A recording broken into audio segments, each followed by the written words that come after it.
Livro do profeta Abacuque, vamos ler no capítulo de número 3. Abacuque está entre um dos profetas menores, pois Joséias, Amós, Obadias, Jonas, Miqueias, Naum e Abacuque. Os irmãos encontraram? Podemos ler? Estão me ouvindo aí atrás? Está boa? Amém.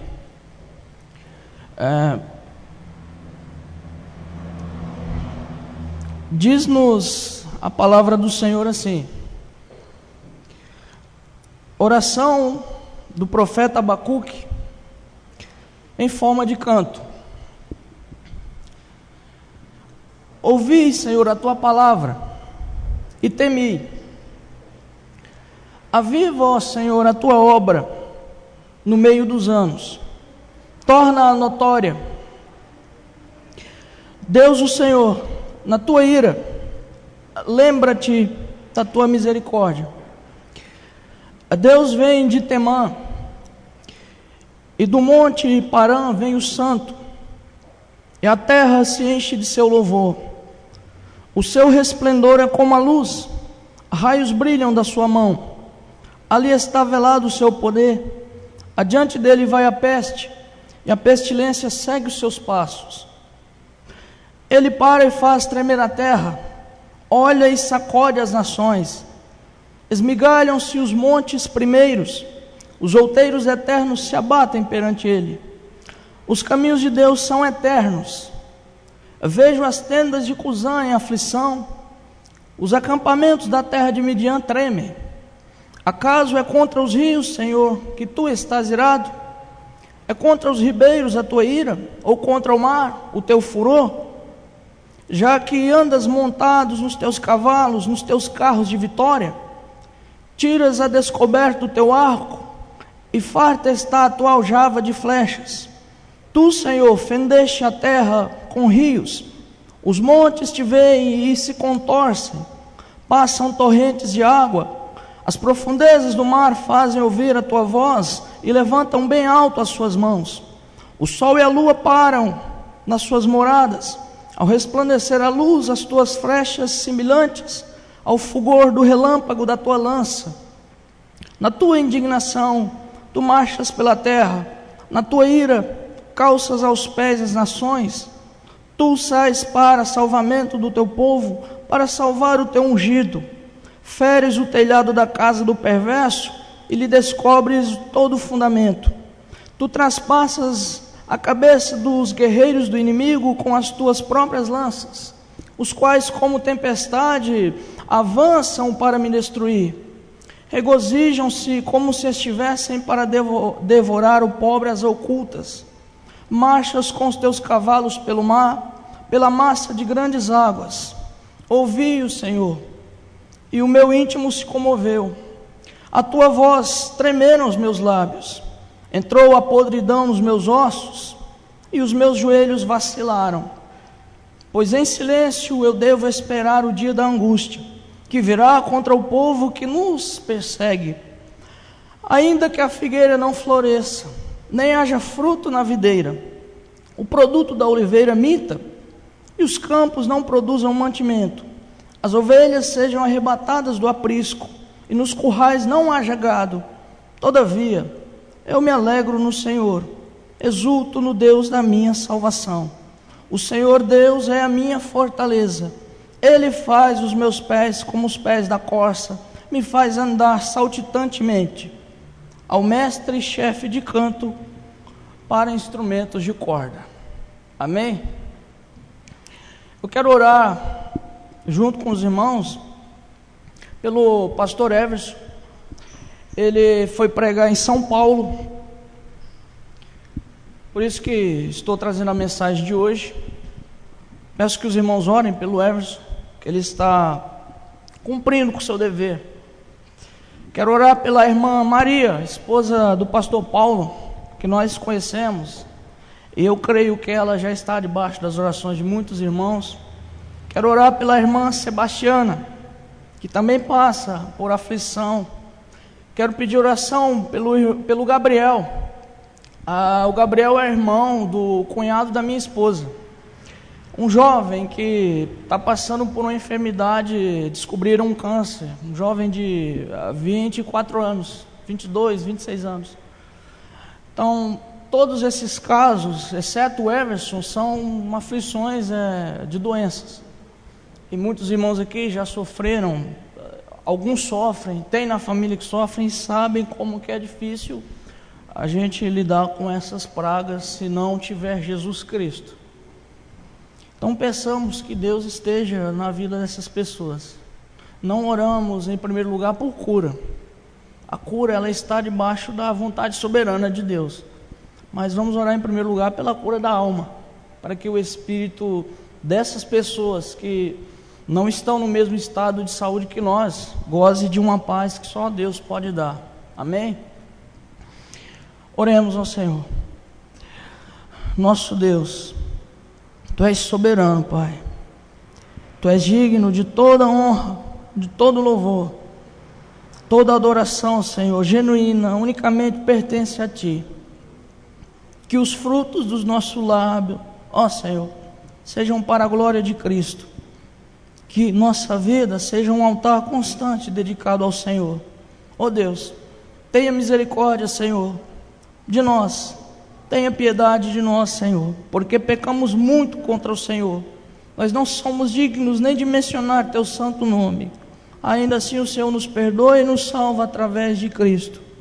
Ó Deus, pedimos que o Senhor esteja na vida dessas pessoas aflitas, desses irmãos, ó Deus, que estão passando por necessidades especiais agora. Ó Deus, só o Senhor conhecer por dentro o coração dessas almas. Mas eu peço que a paz do Seu Espírito Santo habite nesses corações, daqueles que já Te conhecem, daqueles que porventura não Te conhecem, ó Deus, que a porção do Evangelho lhes chegue, através de alguém que o Senhor leve o conhecimento do Senhor, do Salvador Jesus a eles.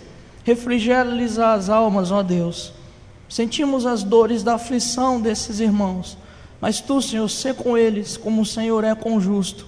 Esteja com eles, ó Pai. Que as Tuas mãos estejam sobre o Everson, lá onde ele está pregando, naquela cidade. Que o Senhor esteja com ele, que a presença do Seu Espírito esteja com ele. Que os nossos irmãos que estão em viagem, Senhor, que eles estejam debaixo da Tua guarda.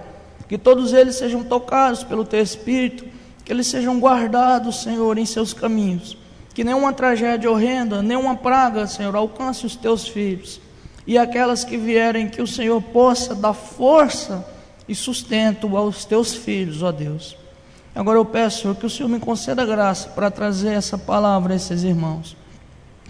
Que o coração deles possa estar aberto, ó Deus. Que o Senhor me capacite para ser fiel à Tua palavra. Que eu fale aquilo que o Seu Espírito Santo deseja. Que eu seja fiel à Tua palavra. Que eu pregue a Tua palavra com amor, com dedicação e com seriedade. Em nome de Jesus, que a Tua graça esteja sobre nós, Senhor. Amém. Queridos irmãos, eu quero falar sobre um tema delicado, mas muito importante. Eu quero dizer a vocês que nós precisamos de um avivamento. Nós carecemos urgentemente de um avivamento. Precisamos de um avivamento. Antes de entrar nesse tema importante, me parece que o microfone está um pouco alto, não está? Tá bom aí? Antes que entrar nesse tema importante, de que nós precisamos de um avivamento, eu preciso resumir esse livro do profeta Abacuque, para que nós possamos entender que esse tema, ele está dentro desse texto que eu li.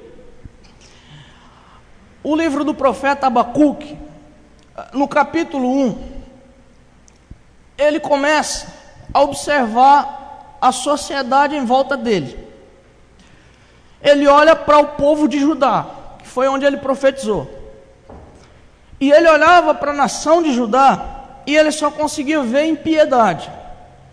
Ele só conseguia ver uma sociedade em decadência.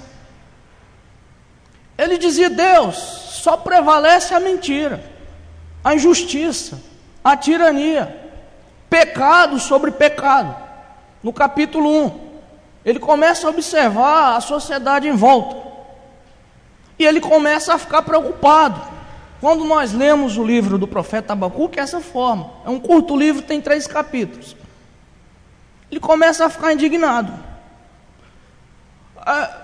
Só que esse povo de Judá, que pecou muito contra Deus, Deus enviou os caldeus, os babilônios.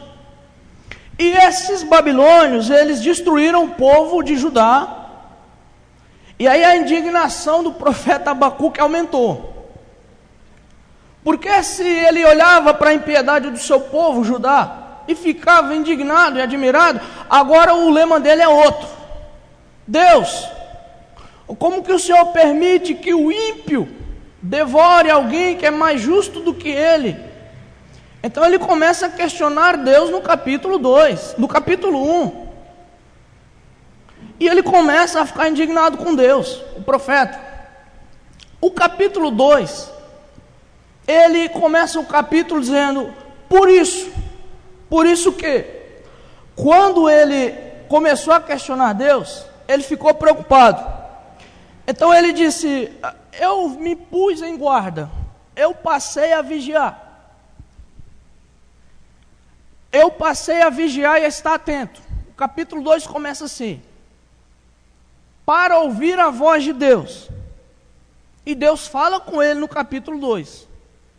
E a indagação dele, a indignação dele sobre o justo, alguém menos ímpio, ser devorado por alguém muito mais ímpio, recebeu resposta de Deus.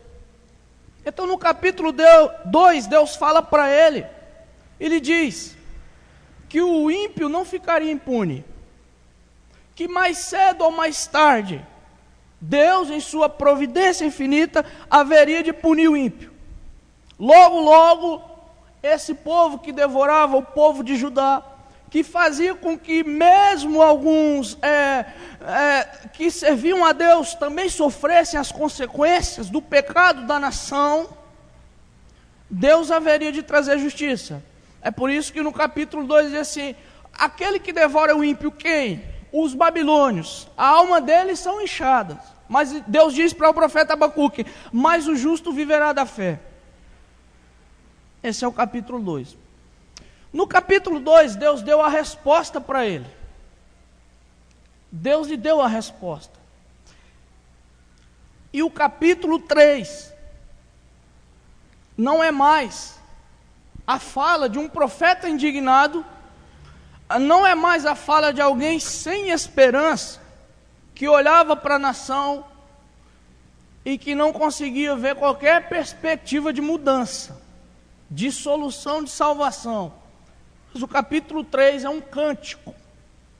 É um cântico de uma alma vitoriosa, de uma alma que não é mais uma alma humana e carnal, como no capítulo 1 e no capítulo 2, mas é a alma de um homem renovado, de um profeta que foi revigorado, depois que ouviu a resposta de Deus. Por isso que no capítulo 3, eu considero que é um cântico de vitória, é um cântico de uma alma avivada. E não só uma alma avivada, como uma alma que está avivada e que pede a Deus para que Ele mesmo avive a sua obra. Amém? Bem, esse é o resumo do livro.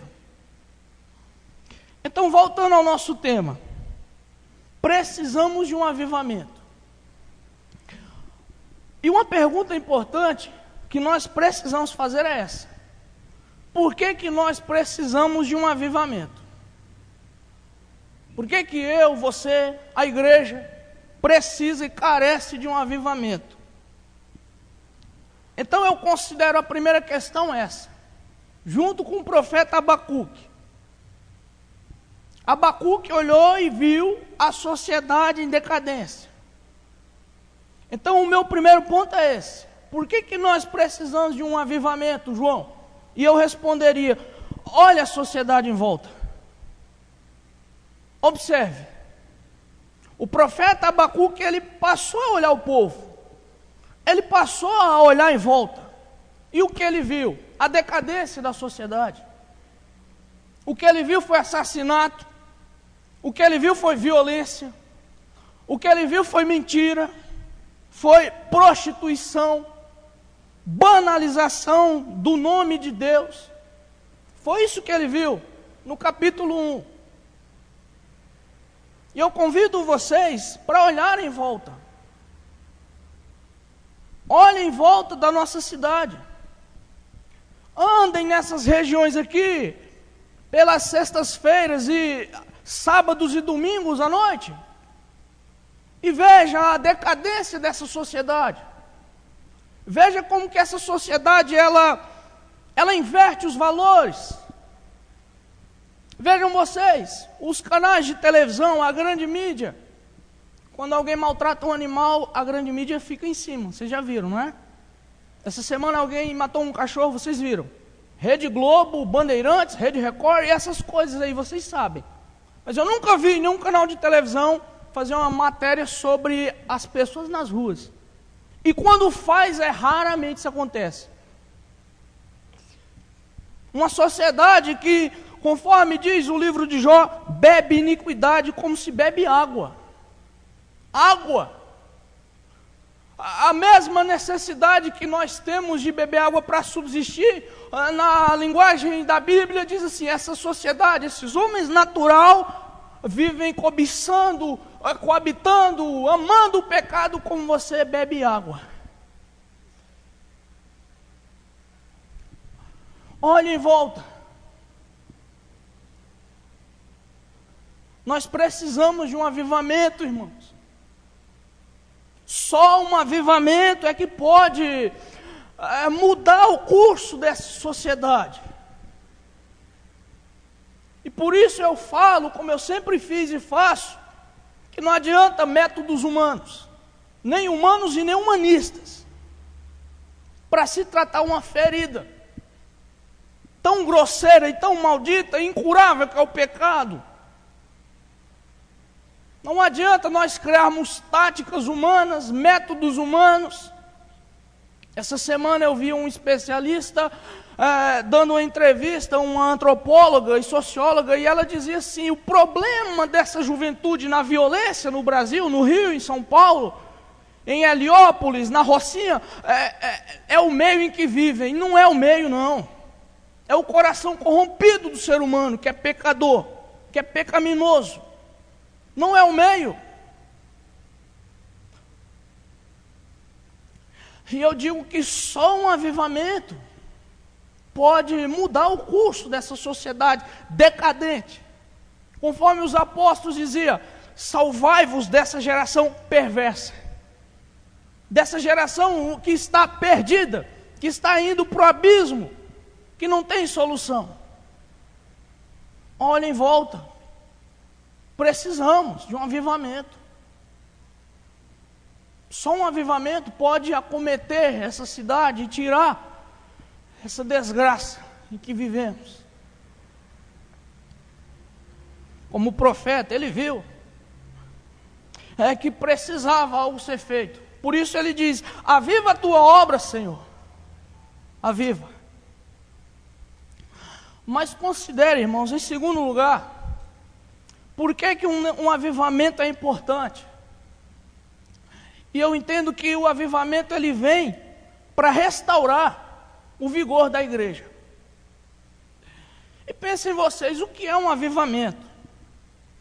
Avivamento é tornar a dar vida aquilo que está morto, aquilo que está falido, aquilo que está abatido, aquilo que está parado, estagnado. Uma passagem muito apropriada para nós entendermos o que é avivamento é Ezequiel capítulo 37. Ezequiel vê um vale de ossos secos e pergunta para o profeta, Deus pergunta para o profeta: podem esses ossos secos voltarem a ter vida? Ele diz: Senhor, tu sabes. Então o Espírito diz, profetiza sobre esses ossos. E o profeta começa a profetizar. Enquanto ele profetizava, os ossos se juntaram, osso com seu osso, criaram tendões, nervos e pele e vestes, e se formou um exército poderoso. Isso é um avivamento. E veja nossas igrejas. Veja nossas igrejas. Onde estão nossas instituições potentes? Onde está a nossa força espiritual? Onde estão os nossos grandes exemplos de fé? Onde estão? Quais igrejas nesse momento estão tendo conversões de almas? Não estou falando desses templos lotados de pessoas querendo dinheiro, esses avarentos, não é isso. Mas onde estão as pessoas que querem Deus, que querem salvação de almas, que querem propagação da palavra, que têm sede de Deus, que têm sede de oração, de amor, que repartem, que vivem, que se alegram, que festejam a Deus? Onde estão? Nós precisamos de um avivamento.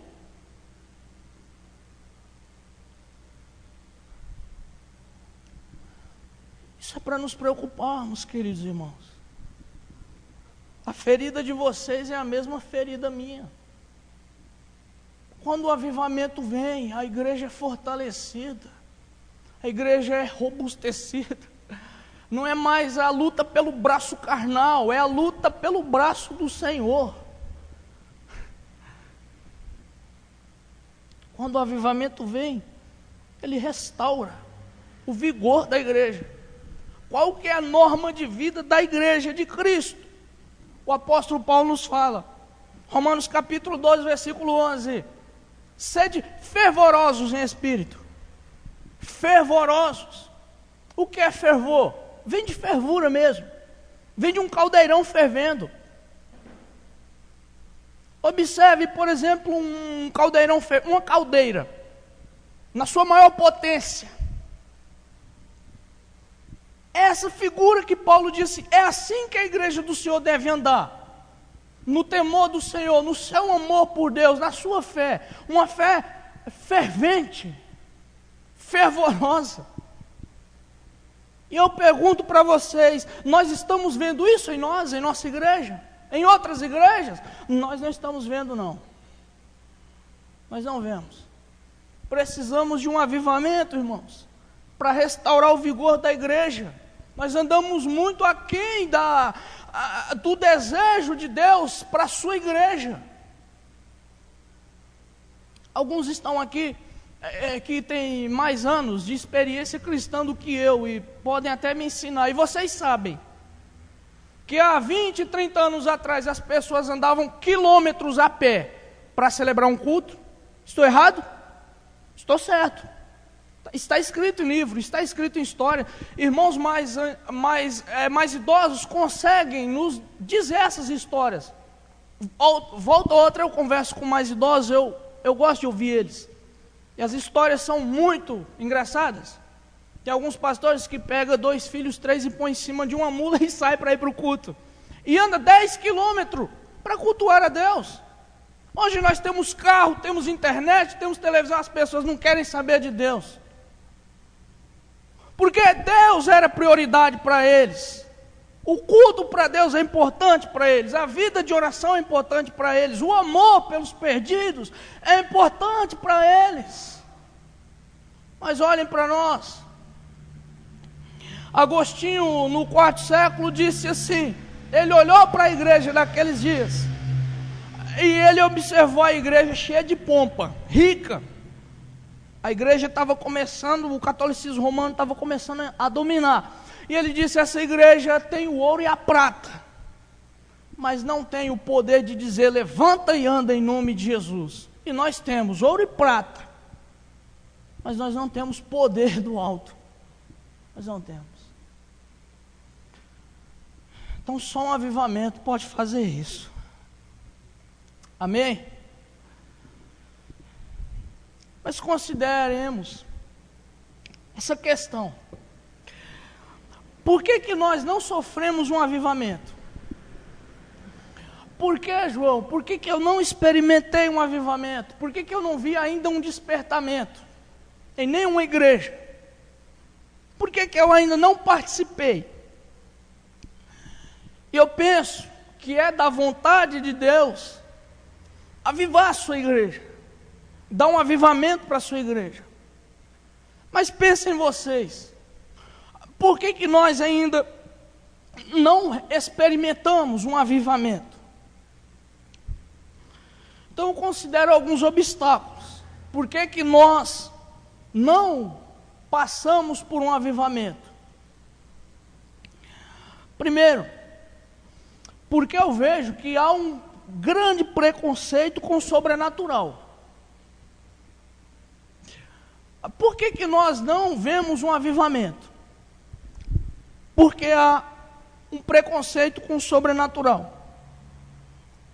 Seguramente, eu entendo que a maioria de vocês, pelo menos esse é o meu caso, e eu sei que pela história dessa igreja é o caso de muitos de vocês. Muitos de nós saíram de alguns lugares onde eles extrapolavam as coisas. Estou errado ou certo? Então havia alguns movimentos ali que diziam ser de Deus. E nós observamos a palavra de Deus e dissemos, não é assim não. Isso aí não é de Deus. Estou errado ou certo? Então, quando se fala do sobrenatural, de a igreja do Senhor Jesus viver o sobrenatural, nós já assumimos a dianteira e a defensiva. Então nós já criamos automaticamente um escudo, um campo de força. Só que isso é perigoso. Isso é perigoso porque nós podemos optar por um outro extremo. Então nós passamos a assumir uma vida que eu chamo de rotineira, conformados com a normalidade das coisas, e não fazemos o nosso papel. Então esse é um dificultador, pelo que nós não passamos por um avivamento, porque nós alimentamos um preconceito contra o sobrenatural. Nesses redutos evangélicos aí, onde essas pessoas imitam falsos milagres e essas coisas, nós olhamos e os outros vão lá e provam que é falso milagre, então nós já criamos uma defensiva contra isso. Mas nós não podemos entrar por esse caminho de que Deus não tem uma mão poderosa e de que Ele não pode avivar a sua igreja. Nós não podemos. Nós não podemos entender que o fato de nós não vermos conversões, de nós não vermos palavras poderosas, de pessoas se rendendo a Cristo, nós não podemos nos conformar e dizer que isso é a normalidade da vida cristã e atirar tudo na soberania de Deus como se isso fosse uma justificativa decente. Nós não podemos fazer isso. Eu estou convicto de que quando nós dissermos assim, Senhor, foi da tua vontade, Ele vai dizer, não foi não.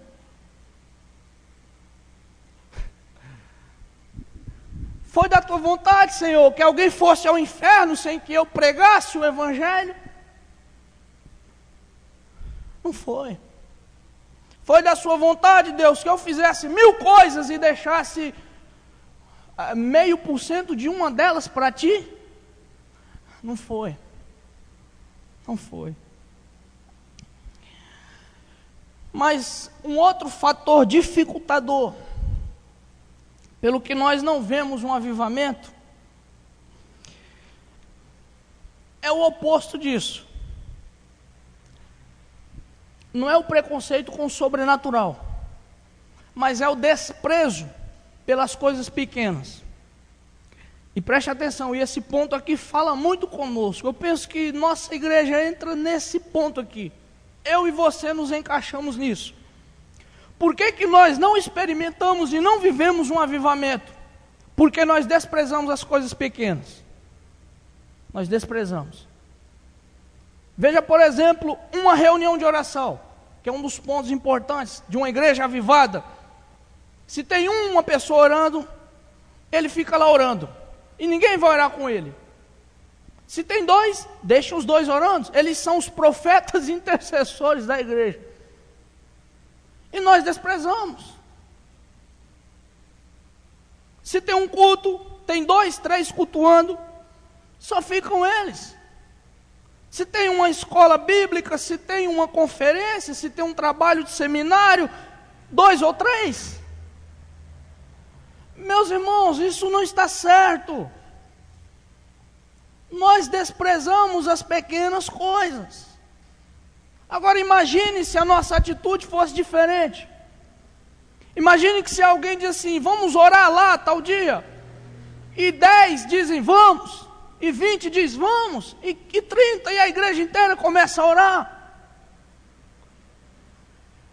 Imagine se todos nós começarmos a nos empenharmos pela obra de Deus. Se um diz, vamos evangelizar esse bairro, vamos fazer um culto na casa da irmã, vamos fazer um culto em tal, vamos fazer uma visita, vamos no hospital, e todo mundo diz, eu quero ir. Mas nós desprezamos as pequenas coisas. E nós abandonamos alguns servos de Deus. E a igreja se torna um reduto de gatos pingados, como dizem por aí. Então nós não vivemos um avivamento, porque nós desprezamos as coisas pequenas.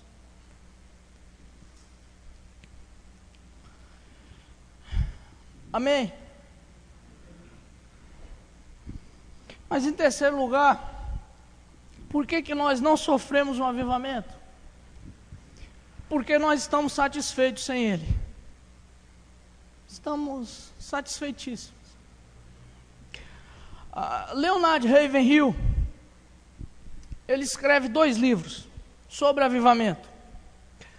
No primeiro deles, ele faz a pergunta, por que tarda o pleno avivamento? E em todo o livro, de menos de 200 páginas, ele tenta responder as causas pelas quais nós não vivemos um avivamento. Isso quando ele vivia. Aí ele escreve um segundo volume, dizendo, por que ainda tarda o avivamento? E logo na introdução ele responde, porque nós estamos satisfeitos sem ele. Nós estamos felizes. É como eu disse, nós olhamos as coisas e tratamos elas como normais. Está tudo bem. Está tudo. Nós lemos diariamente nas Escrituras, nós vemos como que é a forma de vida da igreja do Senhor, mas isso parece que não entra mais no nosso coração. O Luiz Fernando falou aqui, parece que nós estamos insensíveis, anestesiados na consciência, e não conseguimos mais olhar para aquela igreja do Senhor e dizer, Senhor, nos torna como eles. Eu não estou falando do fator cultural, eu estou falando do fator a fé, a palavra. Então nós ficamos satisfeitos, insensibilizados. Eu li sobre um capelão que estava pregando o último sermão para um condenado à morte, dos Estados Unidos da América. Ele estava no corredor da morte. E ele lia um sermão monótono e pausadamente sobre o inferno e a salvação em Cristo. E era um padre, né? Tinha que ser. E quando ele terminou o sermão, o condenado olhou para ele e disse, isso aí que o senhor está falando é verdade? O senhor acredita que isso aí é a verdade? O padre respondeu. E ele disse, meu nobre padre, eu sei que eu estou perdido, mas se eu soubesse que isso aí é a verdade, e eu estivesse no lugar do Senhor, eu ia gastar meus bens, eu ia gastar minha vida, minha saúde, para que eu evitasse que alguém fosse para esse lugar aí. Então a figura da nossa igreja é a figura desse padre. Nosso cristianismo está monótono, sem vida, cansado e afadigado. Estamos satisfeitos, está tudo bem. Mas irmãos, pensem nas verdades que nos fazem estremecer a alma. Pensem, em Mateus capítulo 25, 46, Jesus diz, irão estes para o tormento eterno. Em Apocalipse 20, versículo 15, assim, foram lançados no lago de fogo. Pensem em vocês. Pensem naqueles familiares que perderam a salvação e nunca ouviram o Evangelho de Jesus. Pensem na nossa omissão, de pessoas que estavam no pecado e que nós passamos a mão na cabeça e dissemos: Deus te abençoe, quando Deus não estava abençoando. Pensem em vocês. Pensem em vocês. Se vale a pena nós lutarmos pelos bens dessa vida, quando tem almas que certamente estão sufocando no lago de fogo. E a culpa não é de Deus. A culpa é delas, mas também é culpa nossa.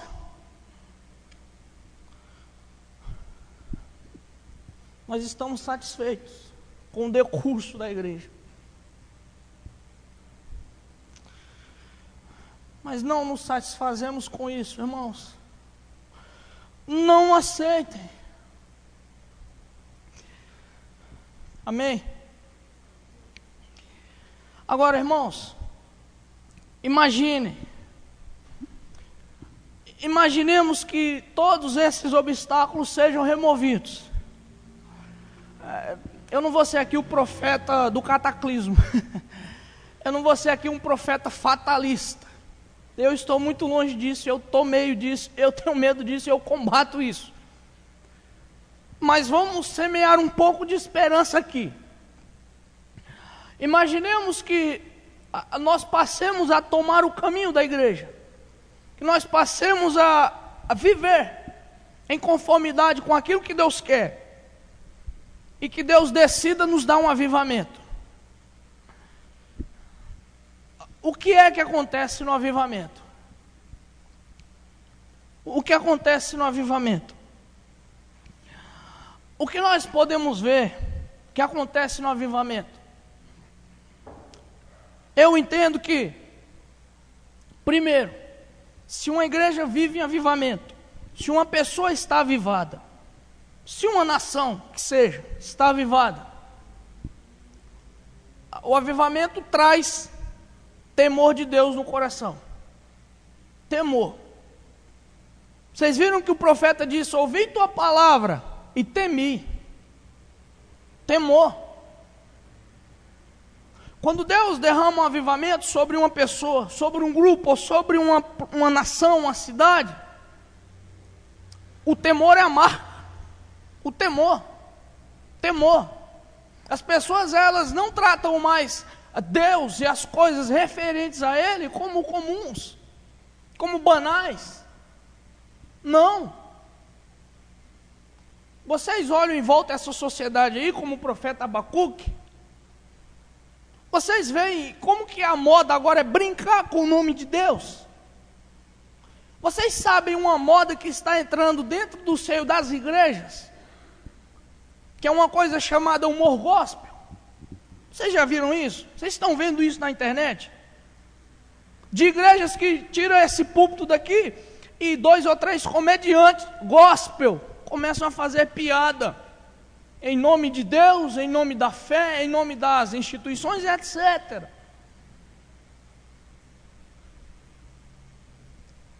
Mas num contexto de avivamento, como no caso do profeta Abacuque, que foi avivado, Deus traz temor no coração.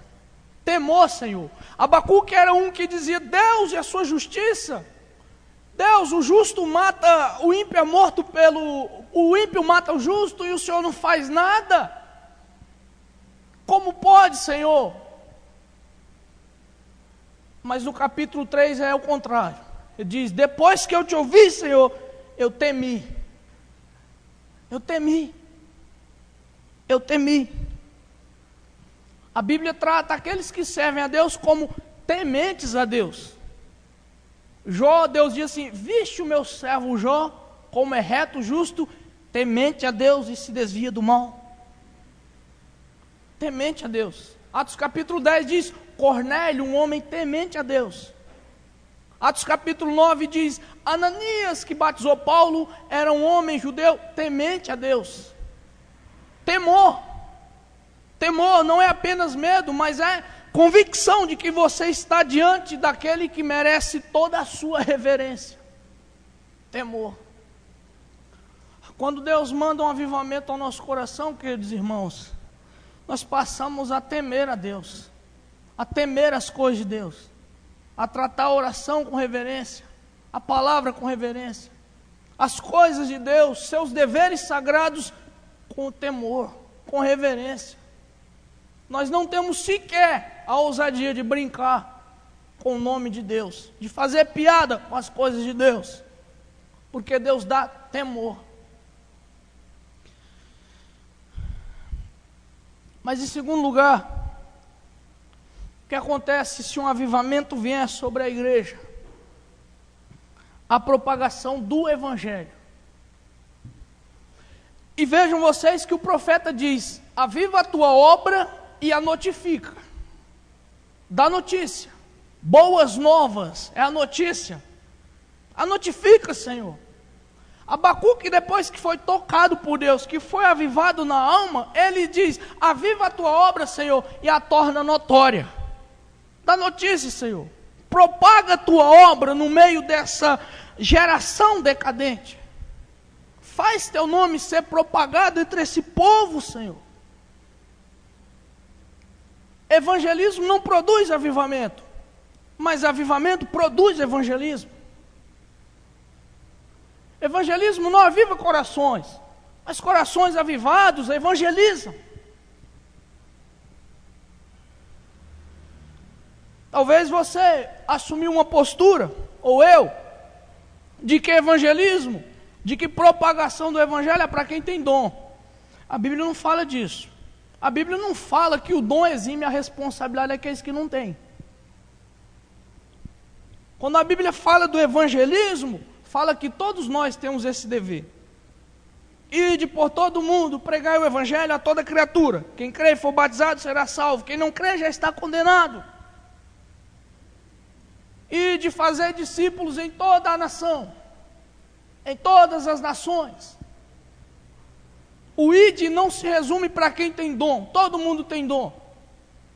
Para você pregar a palavra, basta você falar. Para mim e para você pregarmos. E o profeta, depois que foi avivado, ele disse: notifica a tua obra. Notifica, Senhor. Dá vontade. Ele estava tão avivado na alma que ele disse: eu não quero guardar isso só para mim. Não é justo. Aviva a sua obra. Torna-a notória. Dá notícia dela, Senhor. Talvez, irmãos, preste atenção. Talvez a nossa covardia, a nossa exclusão da prática da evangelização, talvez seja porque falta muito avivamento no nosso coração. Falta. Eu estou certo e seguro de que se Deus avivar corações aqui, nós podemos fazer diferente nessa sociedade. Pode ter certeza. Tem pessoas aí dizendo assim: está cheio do Espírito Santo. Não tem não, duvido. Todo cristão tem um Espírito Santo, eu creio nisso. Mas estar cheio do Espírito Santo é outra coisa. Tem não. Uma mulher ou um homem cheio do Espírito Santo de Deus faz muita e muita diferença. Muita diferença.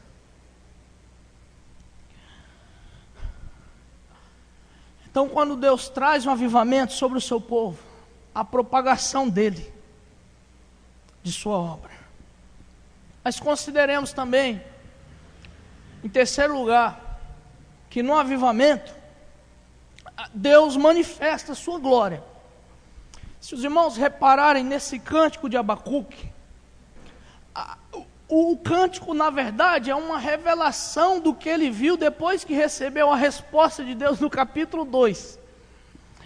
Porque a grande indignação dele é assim: os babilônios matam teu povo, um povo mais justo do que eles, embora esse povo é ímpio também, mas lá os justos sofrem também. E Deus respondeu.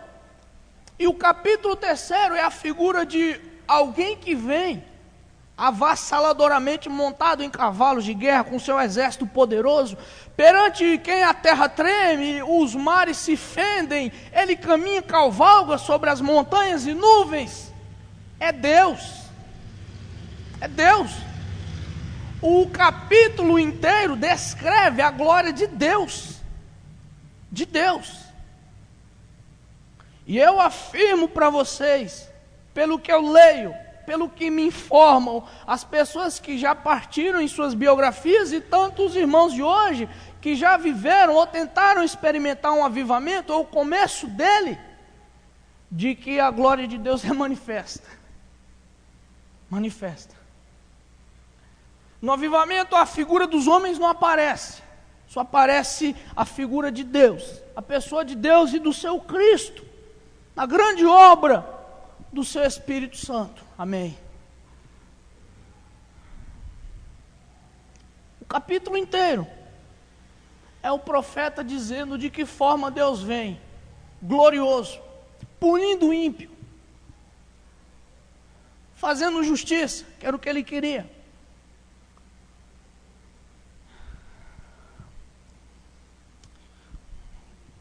Mas também no avivamento, em quarto lugar, Deus, é Deus que faz isso. Deus imprime uma profunda convicção de pecado sobre as pessoas. Eu tive que resumir o livro de Abacuque para falar para vocês esse tópico aqui. Deus imprime uma profunda convicção de pecado no coração das pessoas. Vocês viram que Abacuque ele começa indignado com Deus, com o método de Deus punir o povo. Mas nesse capítulo, depois que ele entende Deus, depois que a sua alma é revigorada, avivada, ele começa a entender o que ele fazia e a concepção que ele tinha, o que na verdade era pecado dele, era fruto de seu pecado. Então ele diz: ouvindo eu, meu ventre se comoveu, perante a sua voz, meus lábios tremeram, entrou a podridão nos meus ossos, estremeci dentro de mim. Capítulo 3, versículo 16. Por que foi que ele ficou assim? Porque ele passou a questionar Deus. Porque ele passou a questionar a justiça de Deus. Porque ele ficou indignado. Mas Deus falou com ele, se revelou para ele. Então ele teve profunda convicção do seu pecado. Então ele tremeu. Isso é muito parecido com o que Davi diz no Salmo 51. E ele diz: Senhor, torna a dar-me a alegria da tua salvação, e vivifica os ossos que tu quebraste. Não que o profeta estivesse quebrado as pernas, não é isso. Mas que ele estava tão triste, tão abatido, tão tocado, tão quebrantado, o coração contrito e quebrantado, que ele disse: Deus, é como se o Senhor tivesse quebrado minhas pernas. Profunda convicção de pecado. É a figura de alguém que está com as entranhas quebradas. Por dentro, seus sentimentos estão totalmente feridos. Profunda convicção de pecado, irmãos. Se Deus nos der um avivamento, se Deus avivar essa igreja, se Deus avivar essa cidade, avivar algum lugar, um coração, Deus traz profunda convicção de pecado nessa pessoa. Deus põe o ser humano no seu lugar, mostra quem ele é e quem de fato é o ser humano, perdido, miserável e pecador, carente da graça de Deus para ser salvo. É assim que Abacuque se vê. E é isso que Deus faz nos avivamentos. Eu posso citar, por exemplo, no século XVIII, na Nova Inglaterra, quando Jonathan Edwards pregava, as pessoas elas eram tocadas de convicção de pecado, eram tomadas de profunda convicção e se arrependiam. Eles viam quem é Deus e viam quem eles eram. E um fato curioso, por exemplo, Compare essa geração do século XVIII na Nova Inglaterra, que sofreu um poderoso avivamento por mais de 6 anos. Quase uma década, Deus operando poderosamente naquele povo. Pense numa das profissões mais cobiçadas de hoje. Pense numa carreira das mais desejadas hoje no nosso país. Qual delas? Direito. Qualquer jovem sonha em ser advogado, não é verdade? No século XVIII, na Nova Inglaterra, Estados Unidos hoje, ninguém queria ser advogado, ninguém queria ser juiz. Por quê, Rodolfo? Porque não tinha crime para tratar. Porque as pessoas, elas eram tomadas de convicção de pecado. Admirem-se vocês. Os ladrões na rua, eles roubavam, eles furtavam, eles eram tomados de convicção de pecado, irmã, e eles iam devolver. Já viu isso? A senhora já viu isso lá? O ladrão roubou a televisão da vizinha, ele veio chorando trazer. Já pensou? Os assaltantes de carro forte, que constantemente estouram, eles iam devolver o dinheiro. Porque o Espírito Santo de Deus vinha de uma forma avassaladora, e eles não suportavam. Eles eram feridos, quebrados na consciência. Oh Deus, eu não suporto mais, eu vou restituir o que eu fiz. Eles eram tomados de convicção de pecado. Porque o Espírito de Deus vinha de forma irresistível. E eles não suportavam. Nós não conseguimos explicar isso com olhos humanos. Isso é o poder de Deus, isso é o sobrenatural de Deus. Oh Deus, torna a fazer isso de novo, Senhor. Em 1904 a 1906, no país de Gales, há também um avivamento nacional, avassalador. Irmãos, no país de Gales, o avivamento foi tão profundo, que a nação inteira parou. Você não consegue explicar isso em termos humanos. Eu me nego a dizer que isso foi obra humana, eu me recuso. Foi obra do Espírito de Deus. Teve um avivamento tão poderoso naquela nação, e as testemunhas oculares que vivem hoje ainda, a maioria dos descendentes que participaram e têm raiz naquele avivamento, eles nos contam. É uma coisa profunda e inexplicável aos olhos humanos. Você não consegue entender, irmão. Cristãos, filhos de cristãos desviados, eles iam para as boates, para os bailes da vida, e o avivamento estava tão poderoso que aqueles cristãos ímpios lá na boate, sem Jesus, eles eram tomados de convicção de pecado. Eles eram feridos lá na boate, Rodolfo. E sabe o que acontecia? Eles começavam a orar no baile. Já viu isso? Começavam a orar. 2, 3, 4, 5 e todo mundo. E os bares fechavam e as pessoas iam ouvir a pregação da palavra no bar.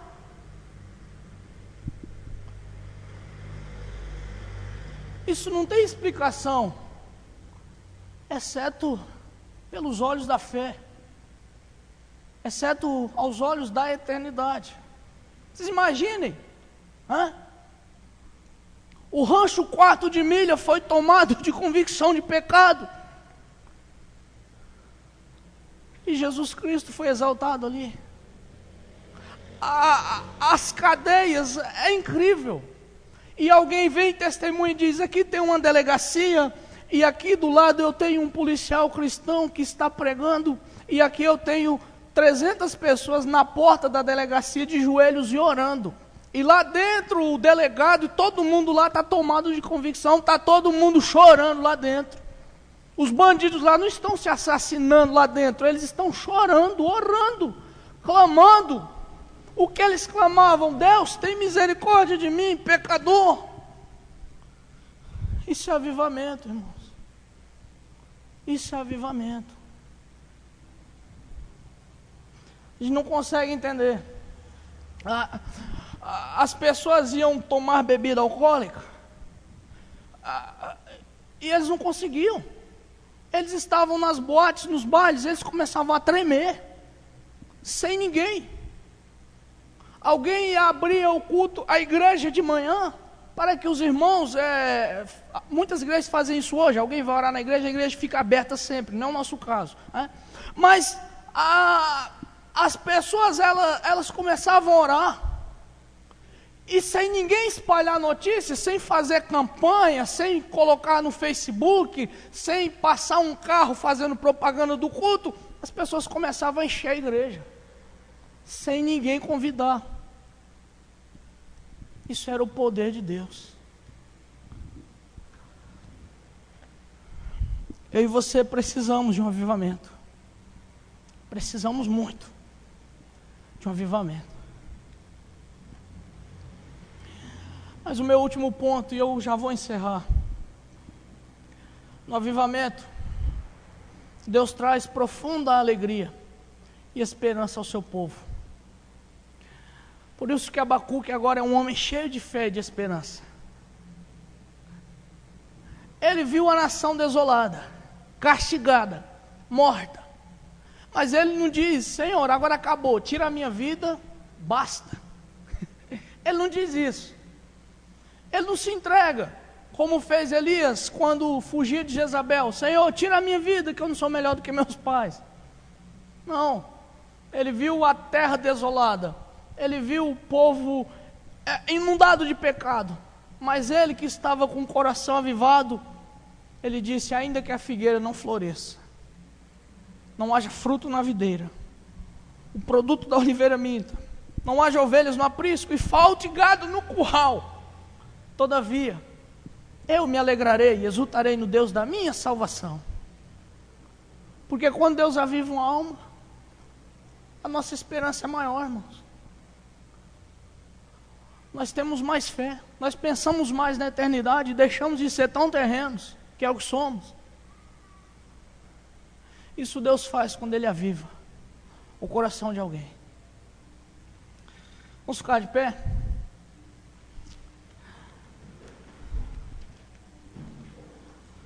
Irmãos que vão cantar, eu quero orar com você. Eu quero que falemos mais sobre avivamento, pensemos mais em avivamento. Ore para que Deus possa avivar primeiro você, seu coração. Faça isso, faça essa uma das metas da sua oração. Deus, aviva minha alma. Como diz o antigo hino: não sou eu, Senhor, não é meu irmão, sou eu. Peça: Deus, aviva minha vida, aviva minha fé, aviva minha alma, Senhor. E eu estou seguro de que se você for avivado no seu coração, você vai avivar a sua família, você vai avivar a sua igreja, e se a igreja do Senhor for avivada, nada pode pará-la. Amém?